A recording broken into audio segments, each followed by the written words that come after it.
శ్రీల ప్రభుపాద की जय गौ निताय की భగవద్గీత యథార్థము అంతర్జాతీయ కృష్ణ చైతన్య సంఘ సంస్థాపకాచార్యులు పరమ పూజ్య శ్రీ శ్రీమతి శ్రీ భక్తి వేదాంత స్వామి ప్రభుపాదుల వారు.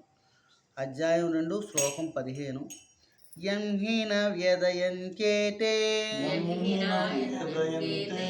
పురుషం పురుషర్షభ సమదుఃఖ సుఖం ధీరం సోమృతత్వాయ కల్పతే. పురుష శ్రేష్ఠుడు అయిన ఓ అర్జున, సుఖదుఖములచే కలచెందక ఆ రెండిటిలోనూ ధీరుడై నిలిచేవాడు నిశ్చయముగా మోక్షమునకు అర్హుడగును. నుండి ఇక్కడ శ్రీకృష్ణ భగవానుడు ఎవరికి మోక్షానికి అర్హుడవుతాడో ఆ విషయాన్ని చెప్తున్నారు. అర్జునుడిని పురుష శ్రేష్ఠుడుగా చెబుతున్నారు అనమాట. ఎందుకు పురుష శ్రేష్ఠుడు అంటే శ్రీకృష్ణ భగవానికి స్నేహితుడు ఆయన.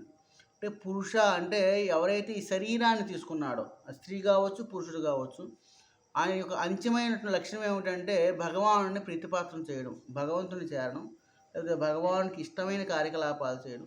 అటువంటి వాడు ఎవరైతే ఉన్నాడో, అటువంటి జీవన విధానం ఎవరైతే ఉందో అటువంటిది శ్రేష్టమైనదిగా పరిగణించబడుతూ ఉంటుంది. ఇక మరి మోక్షానికి కావాల్సిన వాడు ఏం చేయాలి అంటే సుఖదుఖాలకి రెండింటికి కలవరపడకుండా వాటి రెండింటిని కూడా సహించాలి.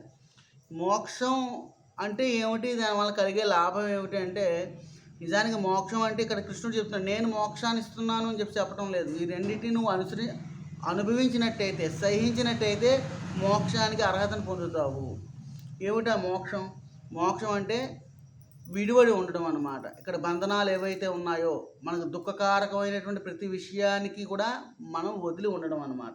దుఃఖకారకమైన విషయాలు ఏమిటంటే, ఇక్కడ సహజంగా మన శరీరం వల్లనే ముందు మనం దుఃఖాన్ని పొందుతూ ఉంటాం. శరీరం నుండి వచ్చినటువంటి అనేకమైన ఉపాధులు ఏవైతే అంటే భార్య, సంతానం, లేకపోతే గృహము, శరీరానికి ప్రీతికరం చేకూర్చేవి ఏవైతే ఉన్నాయో వాటి వలన మనకు దుఃఖాన్ని వస్తూ ఉంటాయి అన్నమాట. సో వాటిని మనం విడిచిపెట్టడం ఏదైతే ఉండాలో, మన సుఖం కానీ దుఃఖం కానీ మొట్టమొదటి దాన్ని సహిస్తూ ఇక్కడ ప్రతి విషయాన్ని ధర్మంగా ఎవరైతే స్వీకరిస్తాడో అటువంటి వాడు మోక్షానికి అర్హుడు అవుతూ ఉంటాడనమాట. ఉన్నతమైన ఆధ్యాత్మిక అనుభూతిని పొందుటకు స్థిరనిశ్చయుడై సుఖదుఖముల రాకపోకల తాకిడిని సమానముగా సహించగలిగే వ్యక్తియే మోక్షమునకు అర్హుడు. ఇక్కడ ఉన్నతమైన ఆధ్యాత్మిక అనుభూతి అంటే, ఆధ్యాత్మికము అంటే భౌతికమైనటువంటి దానికి పూర్తిగా విరుద్ధం. భౌతికమైనటువంటి విషయాన్ని మనం వృద్ధి చెందాలి అంటే ఏం చేయాలట? కోరికలను తీర్చుకుంటూ ఉండాలి, అంతే కదా. భౌతికమైన వృద్ధి కలగాలి అంటే మనకి కోరికలను తీర్చుకుంటూ ఉంటేనే భౌతికాభివృద్ధి, భౌతిక అభ్యుదయం జరుగుతూ ఉంటుంది. అంటే ఒక వ్యక్తి పూరి గుడిసెలో ఉన్నాడు అనుకోండి, అసలు ఒక పెంకుటిల్లు కట్టుకోవాలి, లేకపోతే మేడలు కట్టుకోవాలి, ఇటువంటి కోరిక కలిగినప్పుడు ఆ కోరిక తీర్చుకుంటున్నటువంటి వ్యక్తి ఎవరైతే ఉన్నారో అతను భౌతికమైన సంపదల్ని చేకూర్చుకుంటూ ఉంటాడు, అతని యొక్క కోరికల్ని సాకారం చేసుకుంటూ ఉంటాడు అనమాట. మరి ఆధ్యాత్మిక అభివృద్ధి ఏదైతే ఉందో, అక్కడ నువ్వు ఎక్కడైతే ఉన్నావో అక్కడ వచ్చేటువంటి కష్టాన్ని కానీ సుఖాన్ని కానీ సహించాలి అని చెప్పి చెబుతున్నారు అనమాట.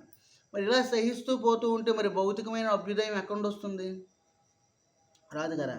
సో భౌతికమైన సుఖాన్ని కాంక్షించేవాడు ఆధ్యాత్మికమైనటువంటి సుఖాన్ని పొందలేడు. ఇది చాలా ఖచ్చితమైన విషయం అన్నమాట. కాబట్టి ఇక్కడ ఆధ్యాత్మిక అనుభూతి ఎవరైతే పొందుతూ ఉంటారో స్థిర నిశ్చయాన్ని కలిగి ఉండాలి. దేనికి స్థిర నిశ్చయం? ఇక్కడ ఉండేటువంటి సుఖదుఖాలని ఓర్చుకోవడానికి స్థిర నిశ్చయం ఉండాలన్నమాట. ఇక్కడ సహజంగానే దుఃఖం అంటూ ఉంటుంది, ఎప్పుడూ దుఃఖం ఉండదు. కొన్ని సందర్భాల్లో సుఖాన్ని వస్తూ ఉంటుంది. చూడండి, మనకి శీతాకాలం, అతి శీతాకాలం మనకు నచ్చదు, అతి వేసవకాలం మనకి ఇష్టం ఉండదు. మధ్యలో ఒక దీనికి దానికి మధ్యలో ఉండేటువంటి ఒక కాలం ఉంటుందన్నమాట. అన్ని సున్నితంగా అనిపిస్తూ ఉంటుంది, చాలా మనసుకి ఆహ్లాదం కలిగిస్తూ ఉంటుంది. ఆ కాలం కూడా వస్తుంది. అంటే సుఖం ఉంటుంది, దుఃఖం ఉంటుంది. రెండింటినీ సహించినట్టయితేనే నువ్వు ఆధ్యాత్మికంగా వృద్ధి చెందగలవు. వాటిని సహజంగా నువ్వు మళ్ళీ దాన్ని మార్చుకోవడం కోసం ప్రయత్నం చేయనవసరం లేదు. కాలానుగుణంగా అవన్నీ కూడా మార్పులు చెందుతూ ఉంటాయి. వర్ణాశ్రమ విధానంలోని 4వ ఆశ్రమమైన సన్యాసం నిజమునకు మిక్కిలి కఠినమైనది. ఏమైనా జీవితంను పరిపూర్ణం చేసుకున్నట్టులో శ్రద్ధావంతుడైన వ్యక్తి కష్టములు ఎన్ని ఎదురైనో సన్యాసాశ్రమం తప్పక స్వీకరించవలను.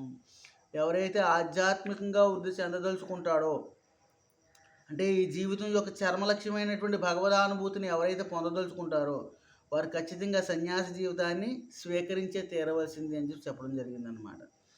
అంటే మరి ఇప్పుడు మనం చేసేటువంటి ఆధ్యాత్మిక సాధన అంతా ఏంటది? పనికిరానిదేనా?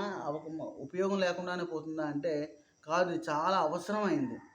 అంటే ఒకరు ఇంజనీరింగ్ కానీ లేకపోతే ఇంకా పెద్ద ఉద్యోగం కానీ పెద్ద చదువు కానీ చదవాలి అంటే ఎల్కేజీ యూకేజీ 1 2 3 4 క్లాసులు అవసరం లేకుండా కానీ అతను ఆ వ్యక్తి ఆ స్థితికి వెళ్ళిపోతాడా.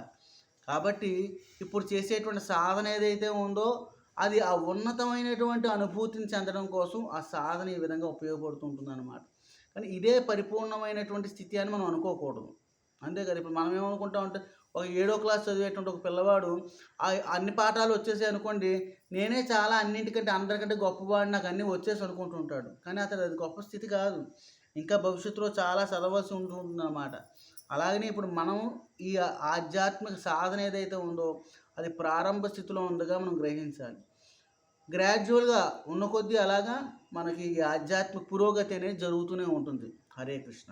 శ్రీల ప్రభుపాదకి జై, శ్రీ గౌరనితాయకి జై.